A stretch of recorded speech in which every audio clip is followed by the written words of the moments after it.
आप सभी का मेरे चैनल वी सॉल्व एवरीथिंग में स्वागत है और आप देख रहे हैं हम इस डंजन में इन मॉन्स्टर्स को रेड कर रहे हैं। तो गाइज इस हंटर का नाम कांग होता है।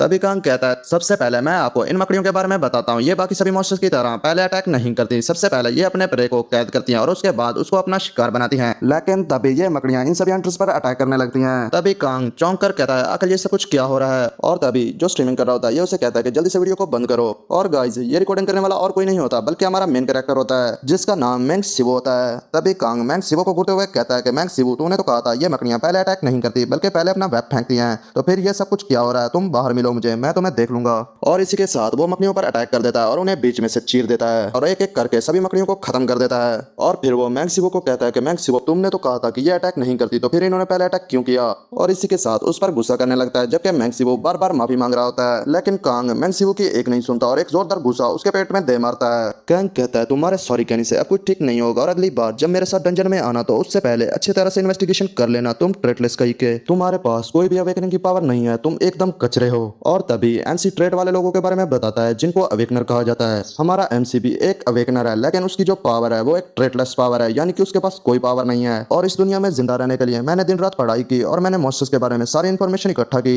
और मैं डंजन में जाकर हंटर्स की मदद करता हूँ, उन्हें मॉन्स्टर्स की कमजोरियां बताता हूँ जिससे मैं कुछ पैसे कमाता हूँ।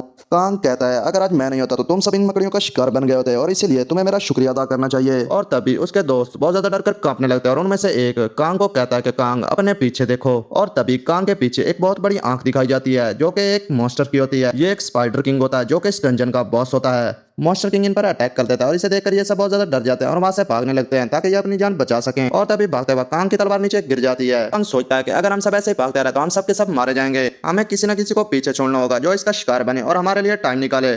और तभी वो मैंग शिवो की तरफ देखता है और कहता है ये सब कुछ इसी की वजह से हुआ क्योंकि इसने अच्छे से इन्वेस्टिगेशन नहीं की थी। और इसी के साथ वो उसे एक जोरदार लात दे मारता है जिससे कि एमसी वहीं पर गिर जाता है और भाग नहीं पाता। और तभी एमसी पीछे देखता है, उसके पीछे स्पाइडर किंग खड़ा होता है। तभी एमसी सोचता है कि मेरी बॉडी ये काम नहीं कर रही, क्या मैं यहीं पर मरने वाला हूँ। एमसी को उसका पास्ट याद आता है जहाँ पर उसकी माँ उससे कह रही होती है मिंग शिवो मुझसे वादा करो कि तुम अपनी बहन का ख्याल रखोगे और उसे कभी भी कुछ नहीं होने दोगे। ये सोचते ही हमारा एमसी कहता है कि नहीं, मैं यहाँ पर नहीं मर सकता, मुझे अपने बहन के लिए जिंदा रहना होगा। इसी के साथ उससे कांग की तलवार दिखती है जो कि उसने नीचे गिरा दी थी। वो उसे उठा लेता है और उस मॉन्स्टर की तरफ अटैक करने के लिए बढ़ जाता है। और जब वो उस मॉन्स्टर पर अटैक करने के लिए जा रहा होता है वहां पर एक बहुत बड़ा धमाका होता है और उस धमाके के बीच में वो मॉन्स्टर भी मारा जाता है। एमसी भी इस धमाके की लपेट में आ जाता है और बहुत दूर जाकर गिरता है और वो ये देखकर हैरान होता है कि आखिर ये धमाका किस चीज का था। तभी उसे अपने बगल में एक लाइट गोड दिखाई देता है। क्योंकि गाइस हमें इसका नाम नहीं बताया गया तो इसलिए हम अब से इसे लाइट गोड कहने वाले हैं। तभी वहां पर एक और धमाका होता है। एमसी हैरान होकर उस तरफ देखने लगता है आखिर अब ये क्या था और हमें वहां पर एक डार्क गॉड दिखाया जाता है। डार्क गॉड कहता है कि तुम कायर भागना बंद करो और मेरा सामना करो। और ये कहते ही वो उस पर अटैक कर देता है। लेकिन लाइट गॉड भी कम नहीं होता, वो भी उस पर अटैक कर देता है और दोनों एक दूसरे को पंच मारने लगते हैं। और इसी के साथ वो दोनों एक दूसरे को पंच जड़ देते हैं जिससे कि एक बहुत बड़ा ब्लास्ट होता है।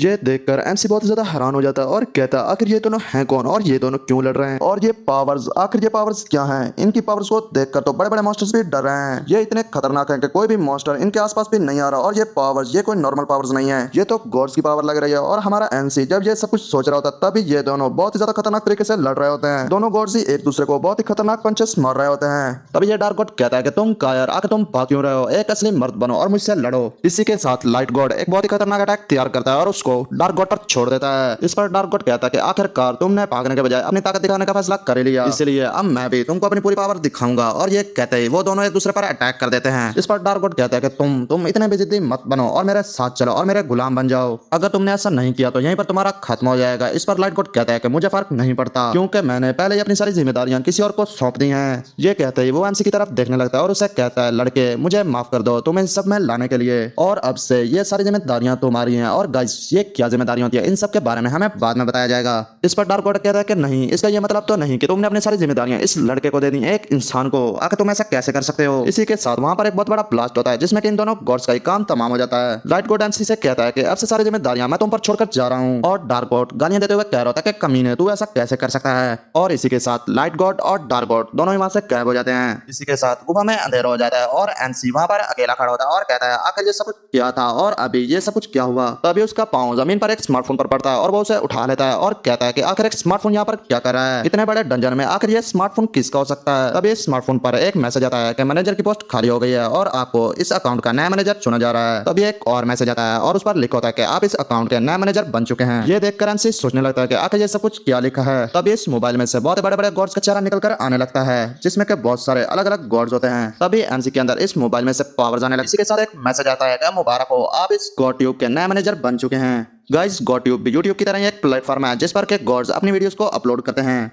नेक्स्ट सीन में हमें कांग्रेस और उसके दोस्तों को दिखाया जाता है जो कि फाइनली डंजन से बाहर निकल आए होते हैं। कांग हाथते हुए कह रहा होता है कि मुझे यकीन नहीं हो रहा कि एक C+ डंजन में एक इतना बड़ा मॉन्स्टर भी आ सकता है। इस पर कांग के दोस्त कह रहे होते हैं कि बॉस आप कमाल के हो, आपने उस शिबू को चारे के तौर पर छोड़ दिया जिसकी वजह से हम बाहर निकल पाए। इस पर कांग कहता है कि मैं इतना भी बड़ा पागल नहीं हूँ, मुझे अच्छे से पता है कि इस तरह की सिचुएशन में कैसे सर्वाइव करते हैं, मैंने ऐसे ही अपना चैनल नहीं बना लिया। उसी वक्त एमसी वहां पर आ जाता और कहता है कि कांग मैं तुम्हें नहीं छोड़ूंगा, अगर तुम्हारी हिम्मत कैसे हुई मुझे वहां पर चारे के तौर पर छोड़ने की। ये सुनते ही कांग बहुत ही ज्यादा शॉक हो जाता है कि आखिर ये कैसे बच गया। तभी एमसी एक जोरदार पंच मारने के लिए इसकी तरफ बढ़ता है लेकिन कांग इसके पंच को अपनी कोनी से डॉज कर लेता है और एक जोरदार पंच एमसी को दे मारता है। कांग कहता है कि तुम्हें क्या लगता है तुम डंजन से जिंदा बचकर आ गए हो तो तुम मुझ पर अटैक कर सकते हो, अपनी औकात मत भूलो। इस पर एमसी कहता है कि तुम्हें मुझे इस तरह पीछे नहीं छोड़ना चाहिए था, मैंने इस कैमरे में वो सब कुछ रिकॉर्ड कर लिया कि कैसे तुमने मुझको धोखा दिया। मैं इस वीडियो को सोशल मीडिया पर अपलोड कर दूंगा, इससे सबको तुम्हारी असलियत का पता चल जाएगा। इस पर कांग कहता है कि ठीक है तुम कोशिश कर सकते हो लेकिन उसके बाद तुम्हारी बहन के साथ जो कुछ भी होगा उसके जिम्मेदार तुम खुद होगे। ये कहते ही कांग वहां से जाने लगता है लेकिन एमसी उसी वक्त उसे जोर से पुकारता है और कहता है अगर तुमने मेरी बहन को कुछ भी करने की कोशिश की तो तुम्हारे साथ क्या होगा ये तुम सोच भी नहीं सकते।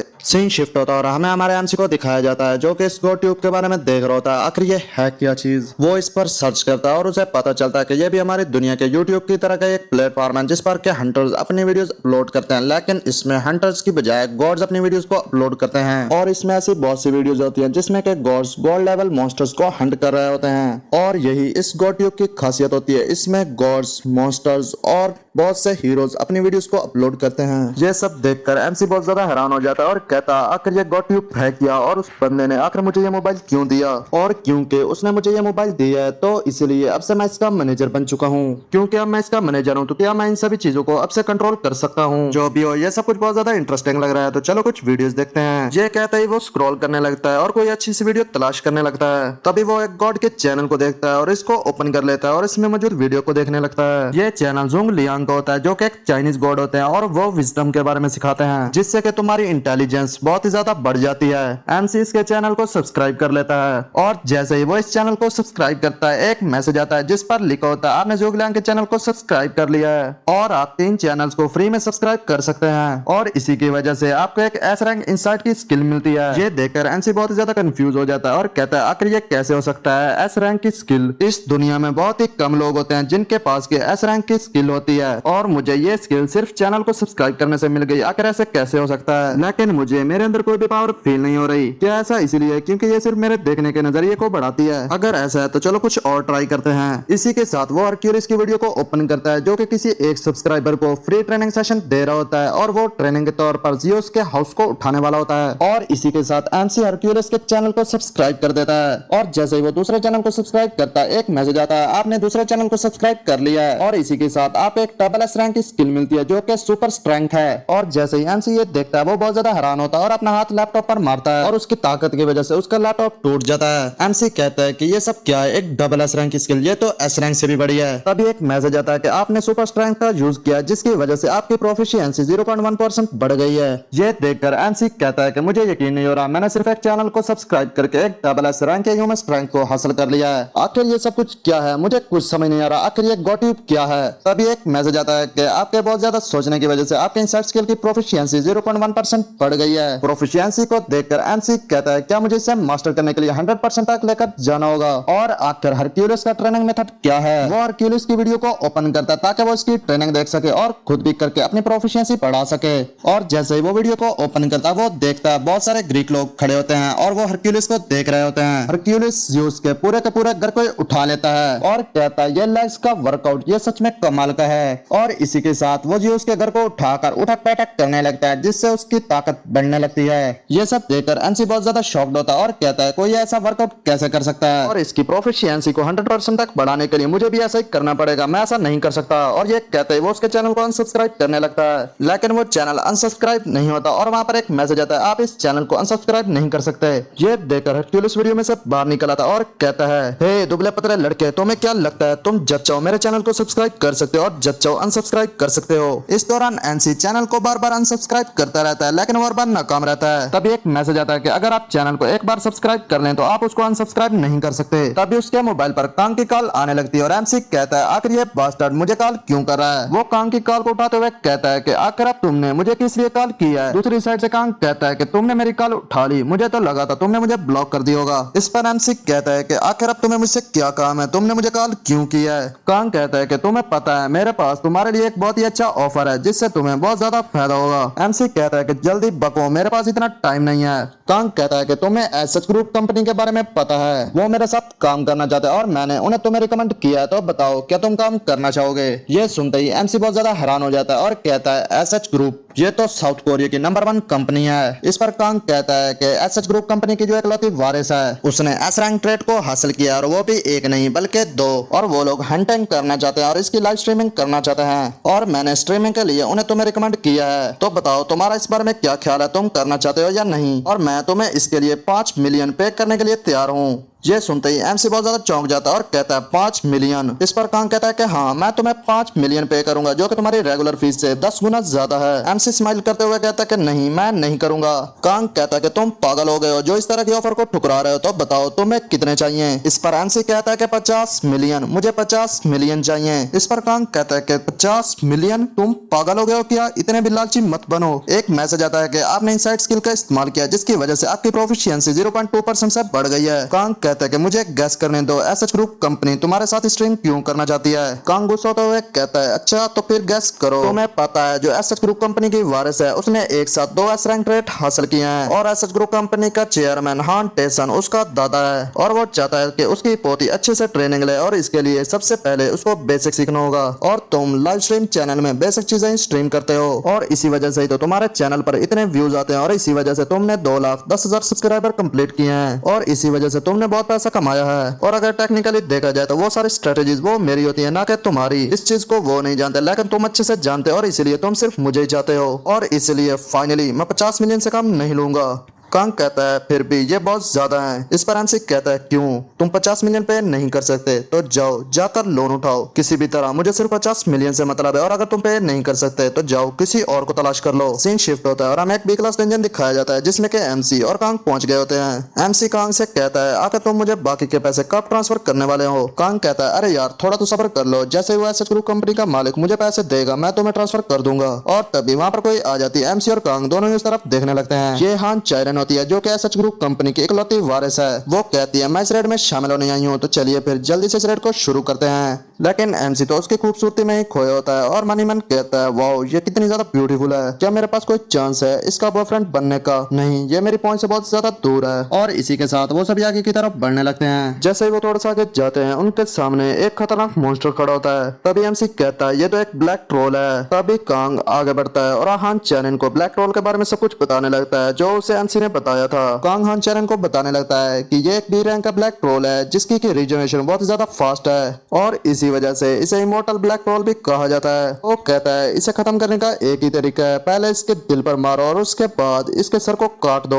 हान चैनन जैसे ये सुनती है वो अपनी दोनों तलवारें बाहर निकाल लेती है और इस ट्रोल पर हमला करने के लिए आगे बढ़ जाती है। वो एक बहुत ही बड़ा जंप करके इसके पास पहुंचती है और एक ही वार में अपनी तलवार को इसके दिल के आर पार गाड़ देती है और इसके बाद फौरन से वो इसके सर को काट देती है और इसके धड़ से अलग कर देती है। इसी के साथ वो एक शानदार लैंडिंग करती है और उसके बाद एमसी और कांग की तरफ बढ़ने लगती है, जबकि वो दोनों ये देखकर बहुत ही ज्यादा हैरान होते हैं। इसी के साथ कांग उसकी चापलूसी करने लगता है और कहता है मैम आप सच में एक ऐसा रैंक कंट्रोलर डिजर्व करती हैं। और जैसे ही वो अपनी तलवार से खून साफ करती है कांग बहुत ज्यादा डर जाता है। उसी वक्त एमसी की नजर उसकी तलवार पर पड़ती है और वो कहता है ये तलवार तो बहुत ज्यादा खास लग रही है, आखिर इसकी प्राइस कितनी है। इसी के साथ हान चैनन अपनी तलवार को घूरने लगती है और कहती है इसकी प्राइस तकरीबन 20 बिलियन के आसपास है। कांग और एमसी चौंक जाते हैं और कहते हैं 20 बिलियन, ये तलवार 20 बिलियन की है। तभी हान चैरन अंदर की तरफ इशारा करते हुए कहती है मेरा दिल अभी नहीं भरा, तो चलो और अंदर चलते हैं। और इसी के साथ वो गार के और भी अंदर जाने लगते हैं, लेकिन उनको अंदर की तरफ एक पेट्रोल नजर नहीं आता। तभी कांग हान चैरन के सामने झुककर कहता है कि आपकी मेहनत के लिए बहुत बहुत शुक्रिया, और अब यहाँ पर कोई भी मास्टर नहीं है तो हमें यहाँ से चलना चाहिए। कांग मन ही मन सोच रहा होता है कि मुझे लगा था ये जो एसएच कंपनी है ये मुझे परमानेंट स्ट्रीमर के तौर पर हायर कर लेगी, लेकिन अब ऐसा कुछ भी नहीं होने वाला। और ऊपर से मुझे स्मिंग्सो को भी 50 मिलियन देने हैं, जो कि मुझे खुद ही नहीं पता कि मैं कैसे पे करने वाला हूँ। तभी वहाँ पर एमसी खड़ा सोच रहा होता है कि मुझे पता है तुम मेरे बारे में कुछ बकवास सोच रहे होगे कि कैसे मैंने तुमको लूट लिया है। तभी वहाँ पर एक भूकंप आने लगता है और इस भूकंप को देखकर हमारा एमसी बहुत ज्यादा डर जाता है। इस भूकंप को देखकर हान चैरन भी पूछती है आखिर ये सब कुछ क्या है। इसको देखकर कांग कहता है कि यही मेरा चांस है। कांग कहता है कि इस तरह के डंजन में इलाइट मॉन्स्टर्स भी होते हैं, तो शायद कोई इलाइट मॉन्स्टर आ रहा है। तभी वहाँ पर एमसी भी खड़ा होता है और कहता है नहीं कांग तुम गलत हो, ये कोई इलाइट मॉन्स्टर नहीं है, ये तो कुछ बहुत ज्यादा बड़ा और खतरनाक है। तभी एक ट्रोल नजर आता है जो कि सच में बहुत बड़ा होता है और उसके सामने ह्यूमंस बिल्कुल छोटे दिखाई देते हैं। और ये एक बॉस मॉन्स्टर होता है जो कि इस डंजन का बॉस होता है, और ये बॉस मॉन्स्टर आता है इन पर अटैक कर देता है। लेकिन तभी हान चैरन सामने आ जाती है और इसके अटैक को अपनी तलवार से रोक देती है। कांग और उसके दोस्त ये देखकर बहुत ज्यादा डर जाते हैं और वहां से भागने लगते हैं। लेकिन तभी ये बॉस मॉन्स्टर उनको देख लेता है और उन पर अटैक करने के लिए अपने हाथ को ऊपर उठाता है, छत में से कुछ पत्थरों को तोड़कर इनकी तरफ फेंक देता है। उसने ये पत्थर बहुत ही जोर से फेंके होते हैं जो कि जाकर सीधा कांग के दोस्तों को लगते हैं। कांग ये सब देखकर और भी ज्यादा डर जाता है और पहले से भी ज्यादा तेजी से भागने लगता है। भागते हुए वो मन ही मन कहता है कि मुझे फर्क नहीं पड़ता ये किसी एसएच कंपनी से ताल्लुक रखती है या फिर किसी और चीज से, अभी के लिए मुझे बस यहाँ से बाहर निकलना और अपनी जान को बचाना है। तभी उसे अपने ऊपर बहुत ज्यादा प्रेशर महसूस होता है और ये वो बॉस मॉन्स्टर होता है जो कि उस पर हमला करने ही वाला होता है। बॉस मॉन्स्टर को देखकर कांग बहुत ज्यादा डर जाता है और कांपने लगता है और कहता है क्या मैं यहीं पर मरने वाला हूँ। तभी वहाँ पर हान चैरन आती है और बॉस मॉन्स्टर के अटैक को अपनी तलवार से रोक देती है, लेकिन बॉस मॉन्स्टर का अटैक बहुत ही ज्यादा ताकतवर होता है जिससे कि हान चैरन हवा में उड़ जाती है और जोर से जाकर एक दीवार से टकराती है। बॉस मॉन्स्टर इस मौके का फायदा उठाकर एक जोरदार पंच हान चैरन को मार देता है। जैसे वो पंच हान चैरन के करीब जाता है, हान चैरन कहती है कि मुझे इससे किसी भी तरह बचना ही होगा, और वो अपनी तेजी का इस्तेमाल करते हुए इस अटैक से बच जाती है और वहां से एक जंप करती है और सीधा बॉस मास्टर के पीछे पहुंच जाती है और बहुत ज्यादा तेजी से बॉस मास्टर को बहुत ज्यादा स्लैशेस मार देती है। लेकिन इनसे बॉस मास्टर को कोई भी फर्क नहीं पड़ता। ये देखकर हान चैरन बहुत ज्यादा हैरान होती है और कहती है आखिर इसे कुछ भी फर्क क्यों नहीं पड़ा। बॉस मास्टर इस मौके का फायदा उठाकर हान चैरन को एक जोरदार मुक्का दे मारता है और आप देख ही सकते हैं कि यह मुक्का कितना ज्यादा खतरनाक होता है। हान चैरन बहुत ही मुश्किल से इस मुक्के को अपनी तलवार से रोक देती है। तभी एमसी सोचता है कि अगर ऐसे चलता रहा तो हमारा काम तमाम होना तय है। भले ये हान चैरन एक एस रैंक हंटर है, लेकिन इसके पास बिल्कुल भी एक्सपीरियंस नहीं है, जिसकी वजह से ये इस बॉस मास्टर को नहीं हरा पाएगी। अब मेरे पास सिर्फ दो ही रास्ते हैं, या तो फिर मैं इस हान चैरन पर भरोसा रखूं और यहीं पर खड़ा रहूं, या फिर इसे यहीं पर छोड़कर यहाँ से भाग जाऊं। लेकिन मैंने अगर इस पर भरोसा किया और यहीं पर खड़ा रहा तो मुझे नहीं लगता मैं सर्वाइव कर पाऊंगा। अगर मैं बाहर गया तो ऐसे ग्रुप मुझे मार डालेगा, और अगर मैं यही रहा तो इस बॉस मास्टर का तो मारा जाऊंगा। लेकिन इसकी वजह भी तो मैं ही हूँ, आखिर मुझे अच्छी तरीके से इन्वेस्टिगेशन करके आना चाहिए था। तभी उसकी नजर कांग पर जाती है जो कि वहां से भाग रहा था, और वो कहता है मैं यहाँ से भाग तो जाऊं, लेकिन फिर मैं इस कांग से अलग नहीं रहूंगा, मैं भी इसी की तरह एक क्रिमिनल बन जाऊंगा। तभी उसे एक फ्लैशबैक आता है जिसमें कि कांग उसको एक चारा के तौर पर छोड़कर जा रहा होता है और कहता है कि तुमने अच्छे तरीके से इन्वेस्टिगेशन नहीं की, तो इसलिए अब तुम्हें ये जिम्मेदारी उठानी होगी। और तभी एमसी खुद को वहाँ अकेला पाता है जिसको कि सिर्फ चारा के तौर पर छोड़ दिया गया था। और इस दौरान हान चैरन की हालत बहुत ज्यादा खराब हो गई होती है, वो उस बॉस मॉन्स्टर से लगातार पिट रही होती है। एमसी कहता है कि नहीं मैं यहाँ से नहीं जा सकता, और वो तभी पाकर हान चैरन की तरफ जाने लगता है। वो चिल्लाकर कहता है कि कांग जैसा शख्स बनने से बेहतर मैं मरना चाहूंगा। वो हान चैरन के पास पहुंच जाता है और वो वहां पर पहुंचकर देखता है कि बॉस मॉन्स्टर ने अपना अटैक तैयार कर लिया होता है और वो हान चैरन को मारने वाला होता है। हान चैरन कांप रही होती है और उसकी हालत बहुत ज्यादा खराब होती है। तभी एमसी आगे बढ़ता है और अपने पंच को तैयार कर लेता है और अपने पंच को बॉस मॉन्स्टर के पंच पर जड़ देता है। एमसी के पंच की फोर्स इतनी ज्यादा होती है कि बॉस मॉन्स्टर का पंच झटके से पीछे हट जाता है। हान चैरन ये देखकर बहुत ज्यादा हैरान होती है कि आखिर इसने बॉस मॉन्स्टर के पंच को डिफ्लेक्ट कैसे किया, और वो मन ही मन कहती है कि आखिर ये शख्स कौन है। तभी हमें एमसी को दिखाया जाता है जो हरक्यूलिस की पावर को समन कर चुका होता है, और यहाँ पर एमसी एक बहुत ज्यादा ओपी लुक दे रहा होता है। तभी हम बॉस मॉन्स्टर को देखते हैं जो कि फिर से अपना पंच तैयार कर लेता है और एक जोरदार पंच फिर से एमसी की तरफ जड़ देता है। एमसी अपने हाथ को आगे करता है और इसके अटैक को वहीं पर रोक देता है। ये एक बहुत ही खतरनाक अटैक होता है, लेकिन एमसी इस अटैक को खाने के बाद भी अपनी जगह से हिलता तक नहीं। तभी एमसी हान चैरन से कहता है कि हान चैरन अभी इस पर अटैक करो, और हान चैरन इस मौके का फायदा उठाती है और जंप करके सीधा इस मॉन्स्टर के दिल पर वार करती है, और इसके बाद तेजी से आगे बढ़ती है और इस बॉस मॉन्स्टर के सर को काट देती है और एक ही बार में इसके सर को धड़ से अलग कर देती है, जिससे कि इस बॉस मॉन्स्टर का वहीं पर काम तमाम हो जाता है। सर कटने के बाद भी वो बॉस मॉन्स्टर नीचे नहीं नहीं गिरता और वहीं पर खड़ा रहता है और उसका सर फिर से रीजनरेट होने लगता है और थोड़ी देर में उसका पूरा का पूरा सर फिर से रीजनरेट हो जाता है। जैसे ही बॉस मास्टर का सर फिर से रीजनरेट होता है वो हान चारिन की तरफ हाथ बढ़ाता है और उसे अपने हाथ में पकड़ लेता है, जिससे कि हान चारिन को बहुत ज्यादा दर्द होता है और वो चिल्लाने लगती है। तभी एमसी आगे बढ़ता है और अपनी पूरी ताकत का इस्तेमाल करके हान चारिन को उसके हाथ में से छुड़ाने लगता है। उसको देखकर हान चारिन कहती है कि ये अभी भी यहाँ पर क्या कर रहा है और वो उससे कहती है कि तुम यहाँ से भाग जाओ। एमसी अपनी पूरी ताकत का इस्तेमाल करता है और उस बॉस मास्टर की पकड़ को कमजोर कर देता है, जिससे कि हान चारिन वहां से निकल आती है। हान चारिन ऊपर उठती है और उस बॉस मास्टर पर फिर से अटैक करने के लिए आगे बढ़ जाती है। एमसी कहता है कि मुझ पर यकीन करो और फिर से इसके दिल पर वार करो। इस पर बॉस मास्टर बहुत ज्यादा गुस्सा होता है और हान चारिन पर अटैक करने के लिए तैयार हो जाता है, लेकिन जैसे ही वो अपने हाथ को पीछे खींचने की कोशिश करता है वो अपने हाथ को पीछे नहीं खींच पाता, क्योंकि एमसी ने उसे अपनी पूरी ताकत से पकड़ रखा होता है। एमसी स्माइल करने लगता है और कहता है तुम जितना भी जोर लगा लो तुम इसे नहीं छुड़ा सकते। इस मौके का हान चारिन फायदा उठाती है और बॉस मास्टर पर अटैक करने के लिए आगे बढ़ जाती है। वो बॉस मास्टर के हाथ को चीरते हुए उसके दिल की तरफ बढ़ती है और सीधा अपनी तलवार को उसके दिल पर दे मारती है। एमसी अपने इनसाइड स्किल का इस्तेमाल करता है और हान चारिन से कहता है अभी खत्म नहीं हुआ, इसका एक और दिल है। इस पर हान चारिन कहती है क्या एक और दिल, आखिर इसके दो दिल कैसे हो सकते हैं। इस बीच मॉन्स्टर हान चारिन पर अटैक कर देता है, लेकिन हान चारिन इसके अटैक को डॉज कर लेती है और अपने सिक्स सेंस का इस्तेमाल करती है और इस मॉन्स्टर का दूसरा दिल मिल जाता है। वो जंप करती है और उसके दूसरे दिल पर अटैक कर देती है और एक ही बार में अपनी इस तलवार को इस मॉन्स्टर के दिल के आर पार कर देती है, जिससे कि इस मॉन्स्टर का दूसरा दिल भी खत्म हो जाता है। एमसी इस मौके का फायदा उठाता है और एक जोरदार जंप करता है और अपने मुक्के को तैयार कर लेता है। इस वक्त वो आर्क्यूलिस की बहुत ज्यादा पावर का इस्तेमाल करता है और एक जोरदार पंच इस मॉन्स्टर के सर पर जड़ देता है, जिससे कि इस मॉन्स्टर का सर वहीं पर ब्लास्ट हो जाता है और हमारा एमसी बॉस मॉन्स्टर के सर को ब्लास्ट करते हुए आगे की तरफ निकलता है। इससे एक बहुत बड़ा प्रेशर रिलीज होता है, जिससे कि हान चारिन बहुत ही मुश्किल से वहां पर खड़ी होती है। हमें दिखाया जाता है कि हमारे एमसी पर बहुत ज्यादा ब्लड लगा होता है, तभी उसको अचानक से चक्कर आने लगते हैं, जिससे कि वो जमीन पर गिर जाता है और वहीं पर बेहोश हो जाता है। हमें थोड़ी देर बाद का सीन दिखाया जाता है जिसमें हमारा एमसी एक हॉस्पिटल में अपनी आंखें खोलता है। वो जैसे देखता है उसके सामने कोई बैठा होता है, ये कोई और नहीं बल्कि हान चारिन होती है जो कि उसके सामने बैठी होती है। और गाइस सच में यार ये बहुत ज्यादा ब्यूटीफुल लग रही होती है। एमसी जैसे उसको देखता है वो बहुत ज्यादा शॉक हो जाता है और वो कहता है हान चारिन आखिर ये यहाँ पर क्या कर रही है। तभी हान चारिन कहती है कि तुम्हारे मसल्स फट गए थे और तुम्हारी हड्डियां टूट गई थी, जिसकी वजह से तुम बेहोश हो गए थे और मैं ही हूँ जो कि तुम्हें यहाँ पर लाई है। इससे भी ज्यादा जरूरी मुझे बताओ कि अब तुम्हारी तबीयत कैसी है। ये कहते ही वो एमसी के करीब जाने लगती है, जिसे देखकर एमसी बहुत ज्यादा शॉक हो जाता है। तभी अचानक से वो एमसी के सर पे हाथ रख देती है और चेक करने लगती है कि आखिर अब उसकी तबीयत कैसी है। इसे देखकर वो बहुत ज्यादा ब्लश करने लगता है। तभी हान चारिन कहती है कि आखिर तुम्हें क्या हुआ, अचानक से तुम्हारा टेम्परेचर बहुत ज्यादा बढ़ने लगा और तुम्हारा फेस भी पूरी तरह से रेड हो गया है। लेकिन उस बेचारी को क्या पता ये सब कुछ उसी के हाथ रखने की वजह से ही हो रहा है। एमसी कहता है नहीं ऐसा कुछ भी नहीं और मैं बिल्कुल ठीक हूँ।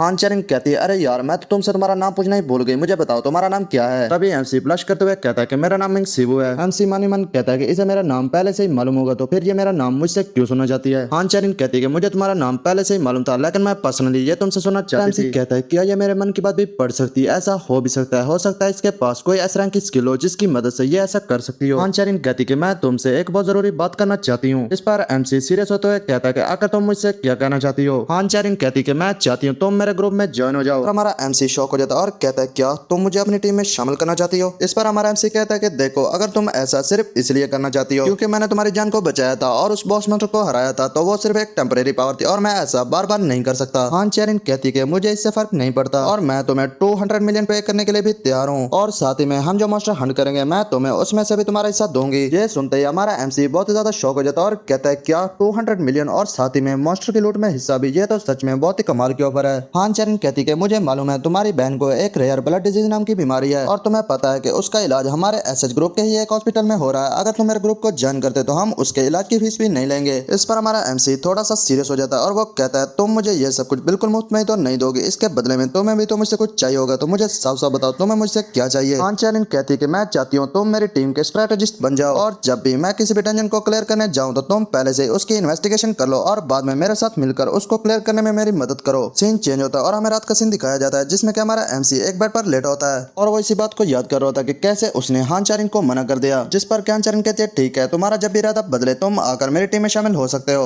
हमारा एमसी सोचने लगता है कि मैं पहले ऐसे ऑफर को कभी भी मना नहीं करता, लेकिन अब जब मेरे पास गॉड ट्यूब है जिसकी मदद से मैं एक एस रैंक या फिर इससे भी ऊपर का हंटर बन सकता हूँ तो मैं सिर्फ 200 मिलियन के लिए किसी के भी नीचे काम नहीं करूंगा। मैं अच्छे तरीके से जानता हूँ कि ये पैसे बहुत ही ज्यादा होते हैं लेकिन फिर भी मैं ऐसा नहीं करूंगा। और तो और हान चारिन ने मुझसे वादा किया क्योंकि मैंने उसकी जान बचाई थी, इसलिए अब से मुझे अपने बहन के इलाज की फीस पे करने की भी कोई जरूरत नहीं है। और देखा जाए तो ये भी एक बहुत ही अच्छी ऑफर है। इसी के साथ वो अपनी बहन के बारे में बताने लगता है जिसका के नाम मिंग सिया होता है। वो बताता है कि बहुत साल पहले एक डंजन ब्रेक हुआ था जिसमें कि मेरी बहन फंस गई थी, जिसकी वजह से उसको ये रेयर ब्लड डिजीज नाम की बीमारी हो गई जिसका कि कोई भी इलाज नहीं है। वो बहुत सी जगहों पर गया इसका इलाज करवाने के लिए, लेकिन कोई भी इसका इलाज नहीं कर सका। लेकिन अब मैं सोचता हूँ जब मेरे पास गॉड ट्यूब है तो मैं इसका भी कोई ना कोई हल निकाल ही लूंगा, क्योंकि गॉड्स के पास हर चीज का इलाज होता है। लेकिन इसके लिए भी मुझे बहुत ज्यादा मटेरियल्स की जरूरत होगी और वो बहुत ज्यादा महंगे पड़ते हैं, इसलिए मुझे बहुत ज्यादा पैसे कमाने होंगे ताकि मैं उन सभी मटेरियल्स को हासिल कर सकूं और अपनी बहन का अच्छे से इलाज कर सकूं। लेकिन इससे पहले मुझे हान चैनल की वीडियो को एडिट करना होगा जिससे कि मैं कुछ पैसे कमा सकता हूं। और इसी के साथ वो हान चैनल की वीडियो को ओपन कर लेता है जिसमें कि उसकी नजर हान चैनल की उस तलवार पर जाती है जो कि उसने उसको 20 मिलियन की बताई थी, जो कि सच में बहुत ज्यादा महंगी थी। वो सोचने लगता है क्या हो अगर मैं भी गॉड ट्यूब से कोई ऐसी स्किल हासिल कर लूं जिसकी मदद से मैं भी वेपन्स को क्रिएट कर सकूं। तभी वो अपने मोबाइल को ओपन करता है और उस पर कोई ऐसा गॉड तलाश करने लगता है जो कि वेपन्स बनाने में बहुत ज्यादा अच्छा हो। तभी उसको एक ऐसा गॉड मिल जाता है जो कि ब्लैक स्मिथ होता है जिसका नाम हाइपोथेसिस होता है। वो इसके चैनल को सब्सक्राइब कर लेता है और जैसे ही वो इसके चैनल को सब्सक्राइब करता है वो ये देखकर बहुत ज्यादा हैरान हो जाता है क्योंकि उससे एक डबल एस रैंक की डिवाइन मेटालर्जी नाम की एक स्किल मिली होती है जो कि सच में एक कमाल की स्किल होती है। तभी वो इसकी वीडियो को ओपन करता है और जैसे ही वो इसकी वीडियो को ओपन करता है सामने हाइपोथेसिस खड़ा होता है जो कि एक ब्लैक स्मिथ है। वो कहता है सबसे पहले आपने थोड़े को पूरी ताकत लगाकर इस मेटल पर मारना है और ऐसा करते हुए आपके दिल में जरा भी डर नहीं होना चाहिए, और अगर आपके दिल में जरा भी डर हुआ तो आप कभी भी एक ब्लैक स्मिथ नहीं बन सकते, और ऐसा करते वक्त आपका वेपन टूट भी सकता है तो आपको हमेशा इसके लिए भी तैयार रहना चाहिए। इस पर हमारा एमसी शॉक होते हुए कहता है आखिर क्यों मुझे वेपन के टूटने के लिए क्यों तैयार रहना पड़ेगा, इसकी वजह से तो मेरा बहुत ही ज्यादा मटेरियल बर्बाद हो जाएगा।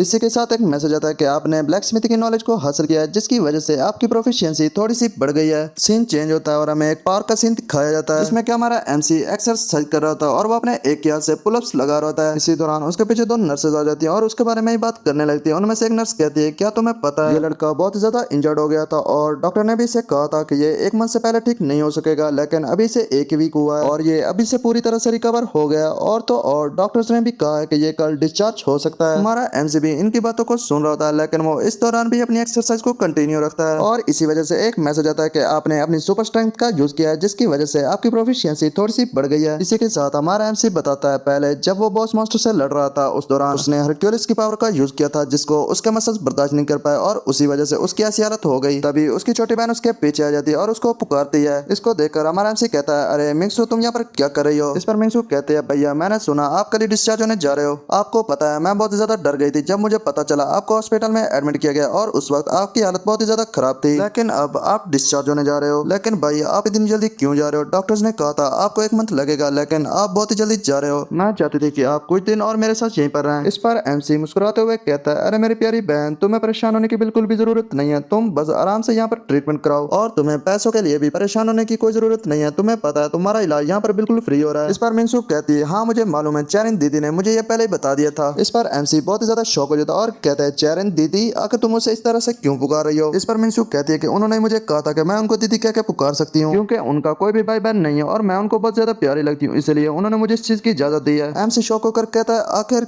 कब, तुम उससे कब मिली? मिंगसू बताती है जब आप बेहोश हो गए थे हान चैरिन दीदी थी जो आपको यहाँ पर लाई थी और तभी मैं उनसे मिली थी। मिंगसू एमसी को छेड़ते हुए कहती है मुझे ऐसा लगता है वो आपको बहुत ज्यादा पसंद करती है और भाई सच सच बताइए आप भी उसे पसंद करते हैं ना। इस पर एमसी ब्लश करते हुए दूसरी साइड में देखने लगता है और फिर वो कहता है इन सब बातों को छोड़ो, अभी मेरे पास करने के लिए इससे भी बहुत ज्यादा जरूरी काम है। मिंगसू कहती है आखिर क्या काम? एमसी कहता है पैसे, अभी मुझे बहुत ज्यादा पैसे कमाने हैं। हमें थोड़ी देर बाद का सीन दिखाया जाता है जहाँ पर हमारा एमसी एक डेंजर में आ गया होता है। एमसी कहता है कि मैं बहुत ही ज्यादा नर्वस हो रहा हूँ, ऐसा शायद इसलिए क्योंकि मैं पहली बार खुद से किसी डेंजर में आया हूँ उसे क्लियर करने के लिए। तभी उसे कुछ सुनाई देता है और वो जैसे पीछे देखता है उसके पीछे बहुत ज्यादा गॉब्लिन खड़े होते हैं। वो गॉब्लिन जैसे एमसी को देखते हैं वो उस पर अटैक कर देते हैं। वो दूर से पत्थर फेंक कर एमसी पर अटैक करने लगते हैं लेकिन एमसी अपनी स्पीड का इस्तेमाल करते हुए इन सभी अटैक्स को डॉज कर लेता है और उनके पास बढ़ने लगता है। वो मन ही मन कहता है कि मुझे मालूम था ये ग्रुप में अटैक करते हैं लेकिन मुझे नहीं लगा था ये इतने ज्यादा होंगे। जैसे ही एमसी गॉब्लिन्स के करीब जाता है वो अपने वेपन्स को निकाल लेते हैं और उसी से एमसी पर अटैक करने लगते हैं, लेकिन एमसी इनके सभी अटैक्स को डॉज कर लेता है और अपना जोरदार मुक्का तैयार कर लेता है इन्हें मारने के लिए। और इसी के साथ वो एक जोरदार पंच एक गॉब्लिन को जड़ देता है और वो गॉब्लिन एक ही पंच में बीच में से फट जाता है और वहीं पर खत्म हो जाता है। एमसी कहता है मुझे मालूम था मेरी पावर पहले से बढ़ गई है लेकिन ये इतनी ज्यादा होगी, मुझे ऐसा नहीं लगा था।